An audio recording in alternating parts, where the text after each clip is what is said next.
क्या 2024 में सरकार को डर नहीं लग रहा है कि जिस जनता के वोट से वो कुर्सी पे बैठी है वो जनता विरोध के लिए रोड पे उतर चुकी है। पुरानी पेंशन बहाल करेगी कि उससे पहले ही रेलवे किसी नए के हाथ में दे दिया जाएगा, प्राइवेटाइज कर दिया जाएगा? ये भी एक बहुत बड़ा सवाल है, क्योंकि बैंक तो ऑलमोस्ट है प्राइवेट के हाथ में जा रही है, रेलवे भी कुछ ऐसा ही करेंगे क्या? भारतीय रेल विश्व का 7वां ऐसा संस्थान जो सबसे ज्यादा एम्प्लॉयमेंट देता है, उसी भारतीय रेल के जो कर्मचारी हैं आज यहाँ जंतर मंतर पे धरना दे रहे हैं।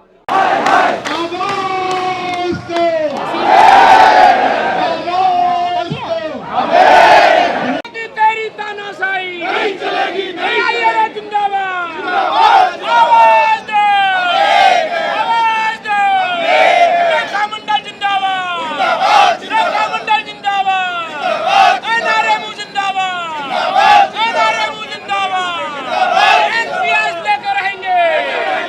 वजह है पुरानी पेंशन योजना।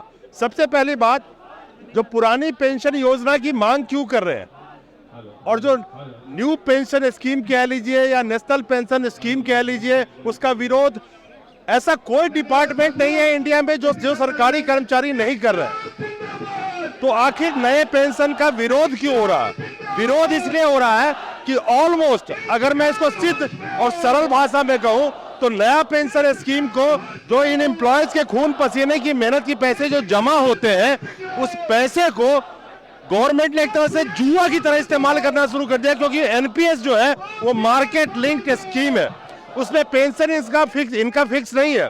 अगर हम पुरानी पेंशन की बात करें तो पुरानी पेंशन में ये एश्योर था कि जो इनका लास्ट बेसिक सैलरी होता उसका 50% पेंशन मिलना तो तय था। जो 6 रोजगार मेला जो पीएम प्रधानमंत्री जी ने लगाए हैं अब तक, उसमें 1,48,000 के करीब जॉब अकेले रेलवे में दी गई है।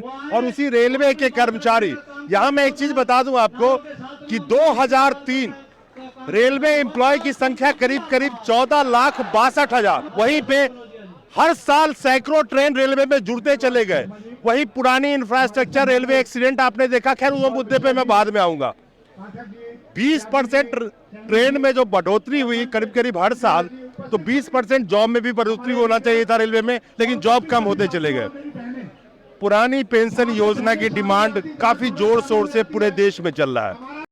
जिस दिन पेंशन मिलती थी उस दिन उत्सव का माहौल होता, नाती पोते उंगली पकड़े हुए चले आ रहे हैं, बाबा की नाना की हाथ में जलेबी का दोना है, चॉकलेट है।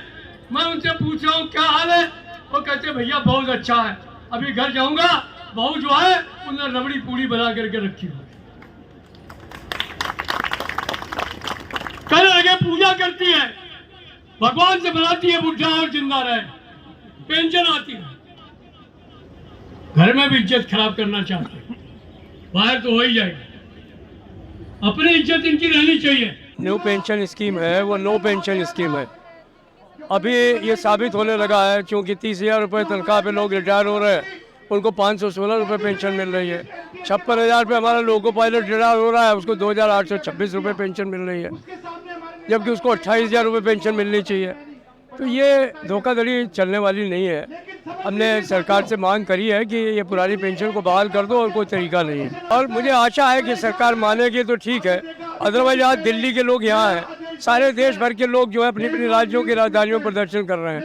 अगले महीने हम लोग संसद घेरेंगे, लाखों लोग आएंगे पूरे देश भर से, और उसमें हम खाली संसद ही नहीं घेरेंगे, उस दिन ये फैसला करेंगे कि हमको किस तारीख से भारत बंद करना है।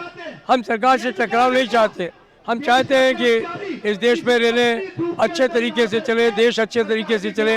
74 के बाद हम लोगों ने कोई बड़ी हड़ताल नहीं करी है, लेकिन पुरानी पेंशन बहाल नहीं होगी तो हम निश्चित तौर पर हड़ताल भी करेंगे, देश बंद का भी काम करेंगे, और पुरानी पेंशन बहाल करा करके ही मानेंगे। हर साल 400-500 लोग अपनी जान दे करके गाड़ियाँ चलाते हैं, हम उन लोगों में हैं।